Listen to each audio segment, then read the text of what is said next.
देखिए इंटरव्यू के लिए आप लोगों को अभी सामान्य बातें चल रही थी कि किस में क्या पूछा जा सकता है। कुछ मैंने मेन मेन पॉइंट बताए जा रहे थे। उसमें आपका सबसे पहले एविडेंस में कुछ बताया गया, कुछ टेक्निकल जो इस समय क्वेश्चन आ रहे हैं। फिर आपका आईपीसी में बताया गया। अब आइए हम सीआरपीसी के कुछ मॉडल निकालते हैं कि वर्तमान समय में कैसा क्वेश्चन बन रहा है। सीआरपीसी में जो आपका क्वेश्चन बन रहा है, एक तो परिभाषाओं से ज़्यादा क्वेश्चन बनता है। यानी कि सीआरपीसी में जो डिफिनीशन क्लाज हैं सेक्शन 2 में, इससे आपका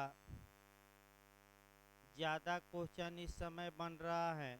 और आपका बिहार और इत्यादि राज्यों में कैसे कैसे क्वेश्चन बने हैं वह हमें देखना है। देखिए जो बिहार आयोग और इत्यादि ने बनाया, उसमें आपका बेलेबुल और नॉन बेलेबुल ऑफेंस में यानी कि जमानती और अजमानती को पूछा गया था। और आपका जमानती और अजमानती के बारे में पूछा गया था। फिर आपका संज्ञेय और असंज्ञेय यानी कि कांगनिजेबुल और नॉन कांगनिजेबुल।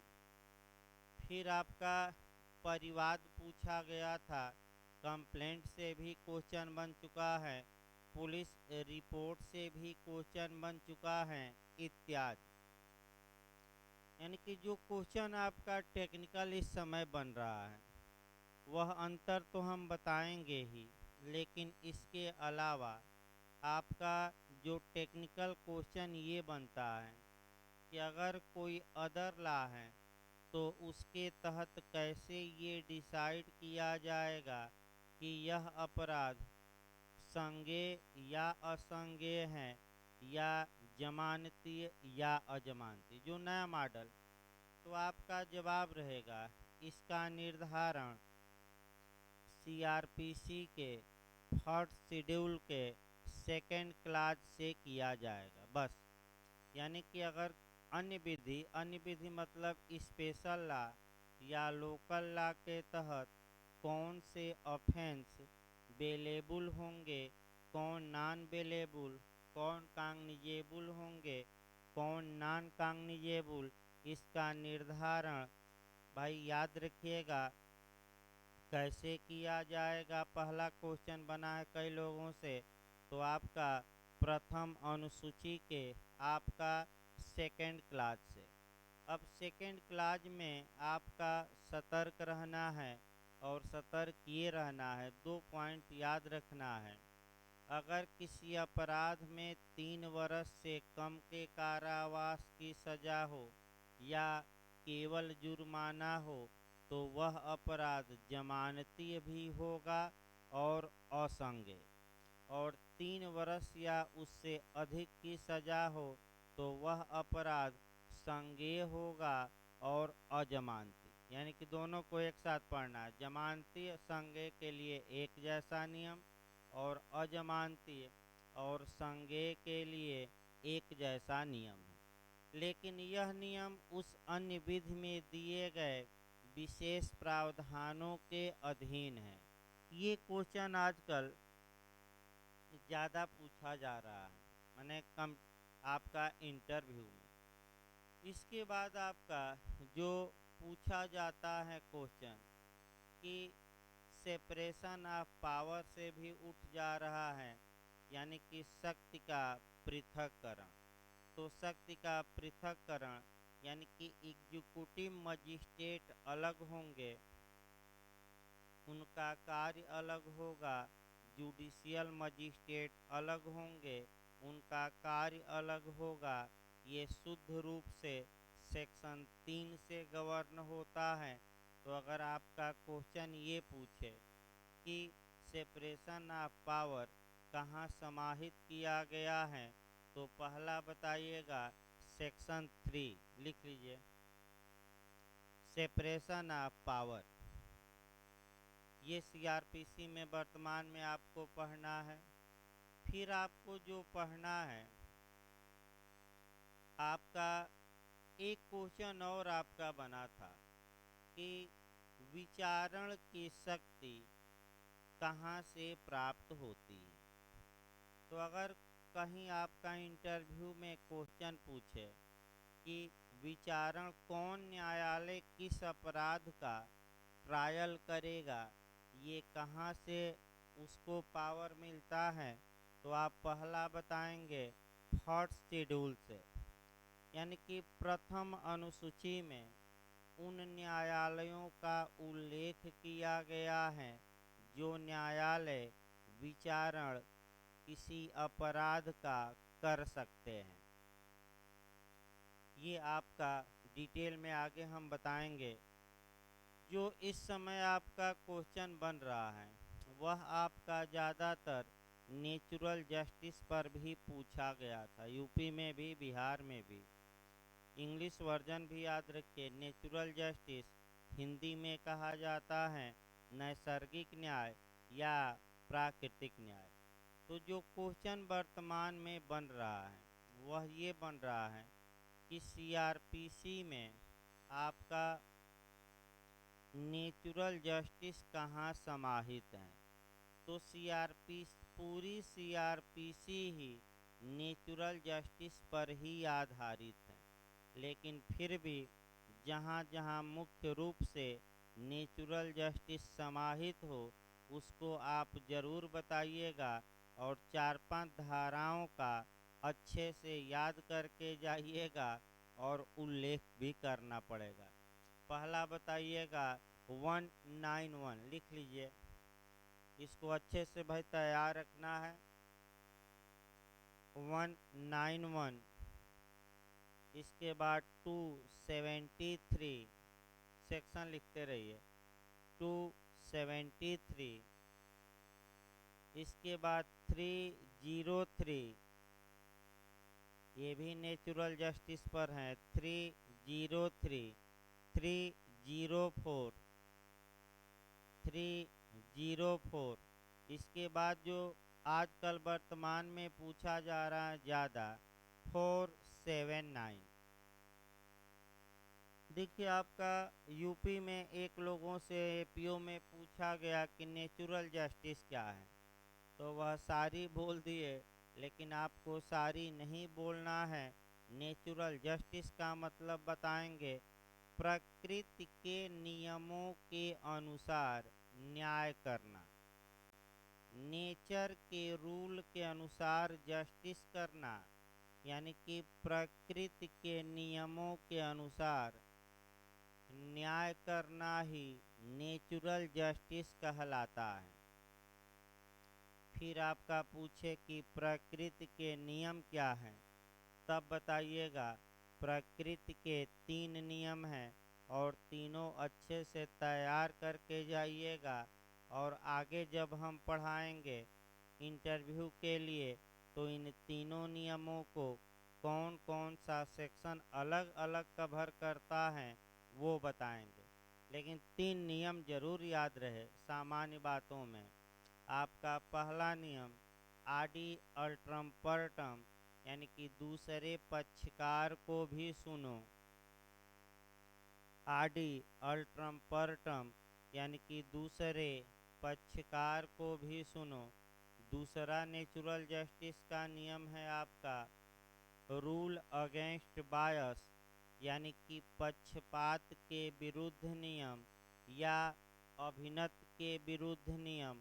और तीसरा आपका नेचुरल जस्टिस का नियम है रीजन डिसीजन, यानी कि तर्कानुमोद्य निर्णय या सकारण निर्णय, या जब भी कोई प्राधिकारी जजमेंट दे, फैसला दे, तो उसका रीजन लिखे, बेस लिखे, आधार बताए, यानी कि फैसले का क्या बताया जाए, आधार। ये 3 नियम आगे हम बताएंगे। इसके बाद आपका जो सीआरपीसी में आपका प्रश्न उठता है वह आपका कह सकते हैं कि जहाँ तक वारंट के बिना गिरफ्तारी, वारंट पर गिरफ्तारी, उद्घोषणा और कुर्की से यानी कि प्रोकुमुलेशन एंड अटैचमेंट से भी कभी काल क्वेश्चन बन जाता है। तो प्रोकुमुलेशन और अटैचमेंट के लिए आपका मुख्य रूप से सेक्शन 82 और 83 में प्रावधान है। इसके बाद क्वेश्चन आपका 144 से बनता है। 144 से ये बनता है क्वेश्चन कि 144 और कर्फ्यू में क्या अंतर है। क्या 144 धारा में कहीं कर्फ्यू शब्द का उल्लेख किया गया है कि नहीं। तो आपका जवाब होना चाहिए कि कर्फ्यू का मतलब ये हुआ कि व्यक्तियों को घर से बाहर न निकलने के लिए आदेशित करना, यानी कि आप घर से बाहर न निकलिए। ये 144 में स्पष्ट रूप से उल्लेख नहीं किया गया है, लेकिन 144 में ये बात जरूर दी गई है कि कार्यपालक मजिस्ट्रेट किसी व्यक्ति को कोई कार्य विशेष न करने का आदेश दे सकता है। तो अगर व्यक्तियों को यह आदेश दिया जाए कि आप घर से बाहर न निकलिए, तो इसे 144 का आदेश कहा जाएगा और इसी को सामान्य भाषा में कर्फ्यू या अनिश्चार कहते हैं। कर्फ्यू कहा जाता है, माने शब्द उल्लेख नहीं है, ये पूछने का उसका मतलब है, लेकिन 144 में ही समाहित है, इसमें भी आपका शक नहीं है। इसके बाद इधर से आपका क्वेश्चन जो बनता है, प्रिवेंटिव अरेस्ट कभी काल बन जाता है कि प्रिवेंटिव अरेस्ट क्या है। तो जब भी आपका पूछे कि प्रिवेंटिव अरेस्ट क्या है, प्रिवेंटिव अरेस्ट का मतलब ये हुआ कि अपराध करने के पूर्व गिरफ्तारी। और ये प्रिवेंटिव जो अरेस्ट है वह सेक्शन 151 में है। तो आपका प्रिवेंटिव अरेस्ट इस सिद्धांत पर आधारित है कि प्रिवेंशन इज बेटर देन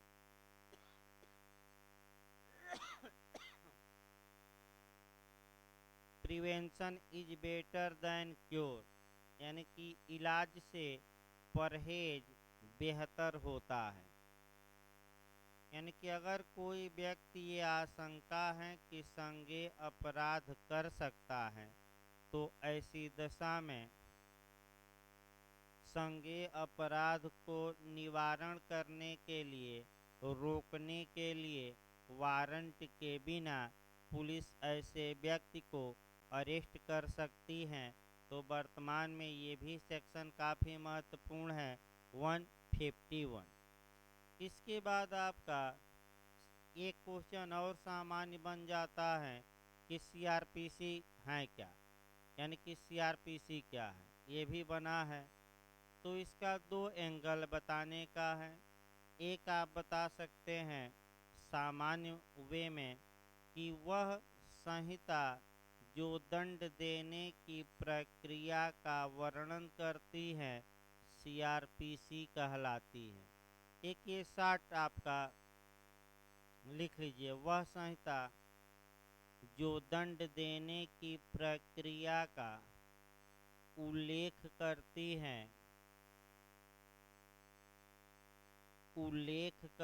है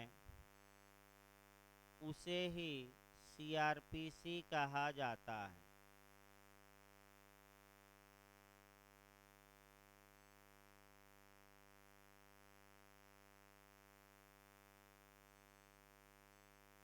लेकिन लीगल भाषा में ये जो बताया, ये लीगल भाषा में नहीं बल्कि आपका जो सीआरपीसी का शाब्दिक अर्थ हुआ ये निकाला गया। लेकिन लीगल भाषा में ये कहा जाता है कि सीआरपीसी वह प्रक्रिया बताती है जिसके तहत किसी अपराध के अभियुक्त को गिरफ्तार करके कैसे न्यायालय में पेश किया जाएगा, उसके विरुद्ध कैसे निर्णय लिया जाएगा और उस निर्णय का निष्पादन कैसे होगा। यानी कि गिरफ्तार करना, इसके बाद न्यायालय में पेश करना, फिर इसके बाद उसके खिलाफ क्या लेना, जजमेंट लेना, और फिर लास्ट में क्या बताया जाएगा कि उस जजमेंट को इन्फोर्स कैसे किया जाएगा, यानी कि निष्पादन कैसे किया जाएगा। ये जो प्रोसीजर है ये कौन बताती है, हमारी सीआरपीसी। इसके बाद एक क्वेश्चन और बना था, एलिफिंस्टन संहिता क्या है।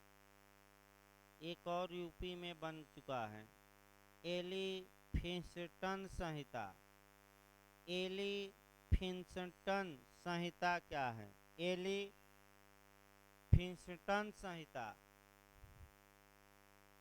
तो आपका जवाब रहेगा सर्वप्रथम 1827 ईस्वी में 1827 में सीआरपीसी बनाई गई थी, यानी राज्य के लिए किसी। उसी चूंकि वह सीआरपीसी एलिफिंस्टन ने बनाई थी, अतः उसे ही एलिफिंस्टन संहिता कहते हैं।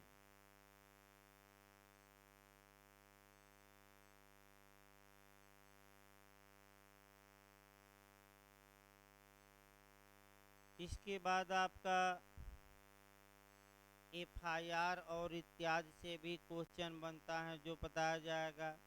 इसके बाद आपका चार्ज से भी क्वेश्चन बनता है।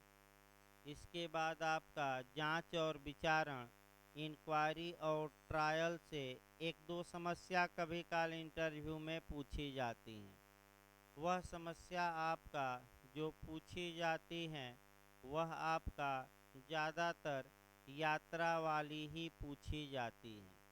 जैसे कि समस्या ये बना दिया कि एक व्यक्ति हैं और प्रयागराज से पटना यात्रा करता है, इसी बीच उसका बैग चोरी हो जाता है, तो जांच या विचारण किस स्थान के कोर्ट द्वारा किया जाएगा। तो आपका जवाब रहेगा जहां से यात्रा प्रारंभ हुई, जहां जहां यात्रा जारी रही और जहां यात्रा समाप्त हुई, इन सभी न्यायालयों में से कोई भी न्यायालय आपका इस अपराध की जांच और विचारण करने में सक्षम होगा। ये एक समस्या और बनी है कि मान लीजिए कि प्रयागराज से दिल्ली जा रहा है, कानपुर में वह उतर लिया, तो यानी कि उसका इरादा ये था कि हम कानपुर में ही यात्रा समाप्त कर देंगे, तो अब दिल्ली के न्यायालय को अधिकारता नहीं होगी, बल्कि इलाहाबाद, कानपुर और बीच में जो जिले पड़ेंगे और को अधिकारता आपका नहीं होगी। तो ये भी थोड़ा सतर्क रहना है। इसके बाद आपका ट्रायल से क्वेश्चन बनता है।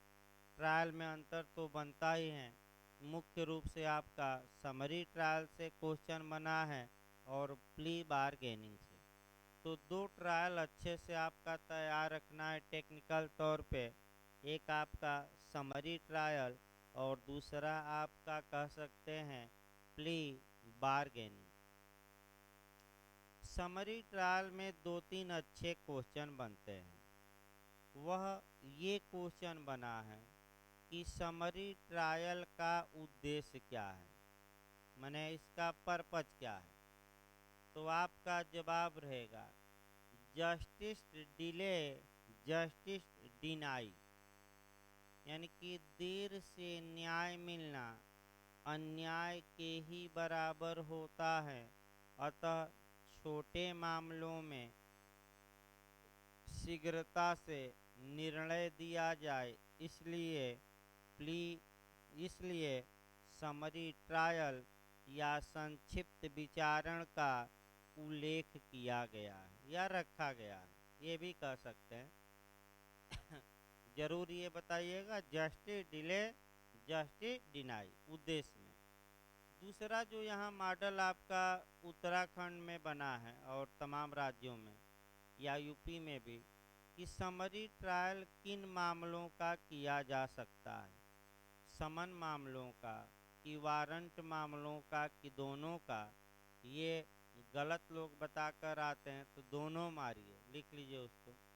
समरी ट्रायल किस मामले का, तो समरी ट्रायल आपका कुछ समन मामलों का भी और कुछ वारंट मामलों का भी किया जाता है। अब ज़्यादा लोग जानते ही होंगे कि समरी ट्रायल में अधिकतम कारावास का दंड कितना दिया जा सकता है, 3 मास। अब ये पूछ सकता है कि क्यों ऐसा रखा गया, ये हो सकता है पूछ ले कारण, तो आप कारण ये बताएंगे कि तेजी से या त्वरित रूप से या स्पीडी विचारण करने में अन्याय होने की भी संभावना रहती है, यानी कि तेजी से कार्य करने में। अतः इस कारण से ही ये प्रावधान किया गया कि समरी ट्रायल में दंड का प्रावधान कम रखा जाए। फिर आपका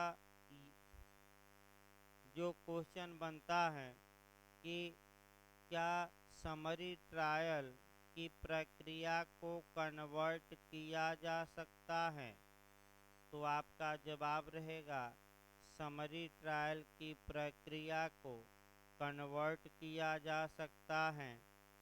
बस एक लाइन पूछे कि कहाँ प्रावधान है, तो 260 के क्लास 2 में बताइएगा किसमें कन्वर्ट किया जा सकता है, तो समन मामला है तो समन मामलों की प्रक्रिया में, और वारंट मामला है तो वारंट मामलों के प्रक्रिया में, ये बताएंगे। न दोनों में कन्वर्ट हो सकता है। ये आपका कुछ क्वेश्चन निकाले गए। प्ली बार्गेनिंग से भी अच्छा क्वेश्चन बनता है, और प्ली बार्गेनिंग की पहला उत्पत्ति से ही बन जाता है कि प्ली बार्गेनिंग कहाँ की देन है, तो आप बताएंगे संयुक्त राज्य अमेरिका की, या कहाँ से उत्पन्न हुआ। फिर दूसरा क्वेश्चन ये बन सकता है कि प्ली बार्गेनिंग किस समिति की सिफारिश पर जोड़ा गया, यूपी में भी ये इंटरव्यू में बना है, तो आपका जस्टिस मलिमत समिति की सिफारिश पर। इतना ही बताइएगा कि यह प्ली बार्गेनिंग जस्टिस मलिमत समिति की सिफारिश पर जोड़ा गया या ऐड किया गया, बस एक लाइन। फिर आपका पूछ सकता है यहाँ क्वेश्चन कि प्ली बार्गेनिंग होता क्या है, तो आपका ये सटीक आंसर होना चाहिए प्ली बार्गेनिंग का मतलब क्या हुआ। तो प्ली बार्गेनिंग का मतलब ये हुआ कि जब किसी अपराध का अभियुक्त जांच या विचारण के समय अपने द्वारा किए गए अपराध को स्वेच्छा से स्वीकार कर लेता है और और दंड की मात्रा में कमी की मांग करता है। क्यों करता है? क्योंकि वह स्वेच्छा से उस अपराध को एक्सेप्ट कर लिया है। इसी को प्ली बार्गेनिंग कहते हैं, यानी कि शॉर्टकट में अभियुक्त ने अपना अपराध स्वीकार किया और इसके एवज में उसे कुछ फायदा हुआ। क्या फायदा हुआ? दंड की मात्रा क्या की गई? कम।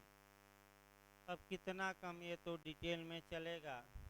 प्ली बार्गेनिंग में आपका किन अपराधों का हो सकता है, किन का नहीं हो सकता, तमाम चीज़ें अपील कहाँ होगी, आपका तमाम चीज़ें मुजरा होगा कि नहीं, तमाम चीज़ें आपका पूछी जाती हैं। विचारण के बाद आपका क्वेश्चन जो नए बन रहे हैं, बिहार में भी बना था, 273 से उठाया था और तमाम क्वेश्चन बनाया था। उसमें ये बनाया था कि आपका मेंस में भी एक क्वेश्चन आता है कि सामान्यतः जांच एवं विचारण में जब एविडेंस लिया जाएगा तो तभी लिया जाएगा जब अभियुक्त न्यायालय में उपस्थित हो। इसका एक्सेप्शन बताइए, इसका अपवाद बताइए। तो इसका अपवाद आपका जो बिहार में पूछा गया था वह मुख्य रूप से एक 299 लोगों से पूछा जा रहा था। मैंने मुख्य रूप से आपका अटैक किया था 299 पर। और भी अपवाद बताए जाएंगे, लेकिन 299 ये हैं कि जब अभियुक्त फरार हो गया हो और जल्दी गिरफ्तार होने की संभावना न हो, तो ऐसी दशा में मने वह भले ही उपस्थित न हो, उसके विरुद्ध एविडेंस लिया जा सकता है। इतना कम से कम याद रखना है। और 317 में 317 में है कि अगर अभियुक्त न्यायिक कार्यवाही में बार बार विघ्न डालता हो, एक बार नहीं बल्कि बार बार। हाँ, इसके बाद आपका 115 में है अपवाद, मैंने ये तो 217 बताया गया बार बार भी। इसके बाद 115 में है, फिर 205 में है व्यक्तिगत हाजिरी से छूट दे देना, मैंने ये सटीक है। इसके अलावा 253 है उधर। ये सब, या ये 273 का अपवाद है भाई, उसको लिख लीजिए। 273 का ये क्या है, एक्सेप्शन है।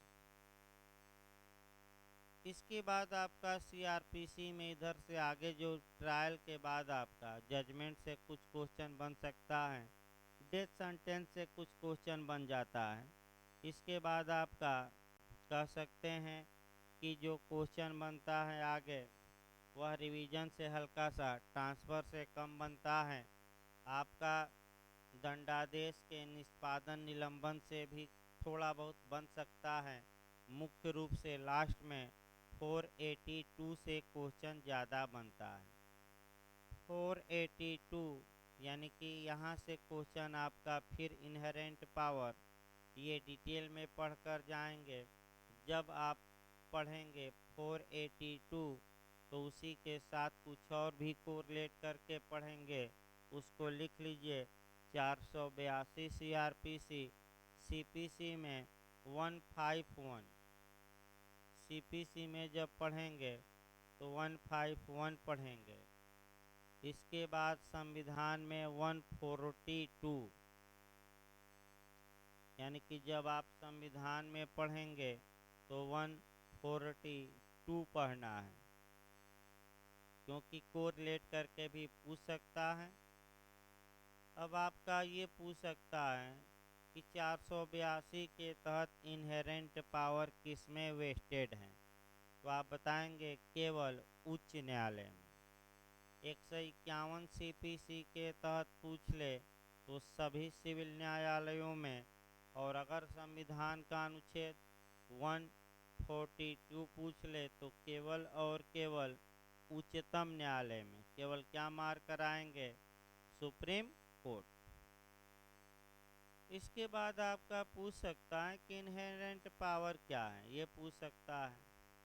इसके बाद इसका एक मैक्सिम वो जो आपका लीगल तौर पे है जूरिस कार्पस, वहाँ से भी झारखंड मेंस में भी क्वेश्चन ये बना था।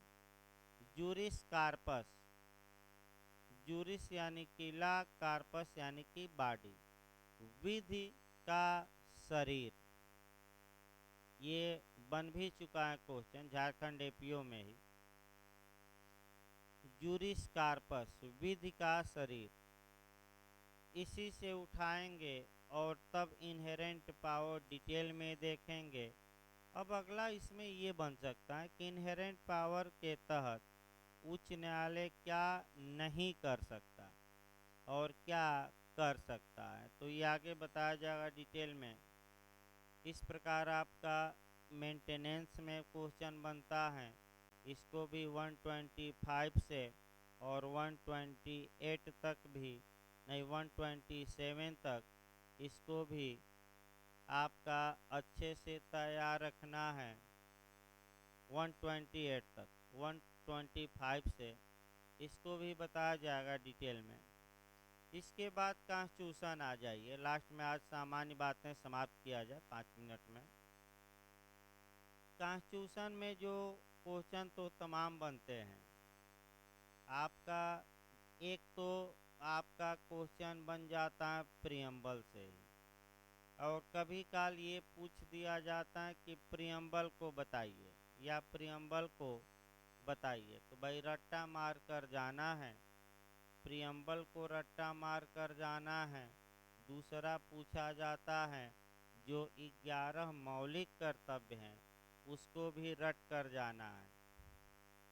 यानी कि इसमें आपका ये पूछ दिया जाता है कि उद्देशिका को बताइए या कितने फंडामेंटल ड्यूटी हैं उनको आप बताइए, तो ये क्रम से रट्टा मार कर जाइए और कोई उपाय नहीं है।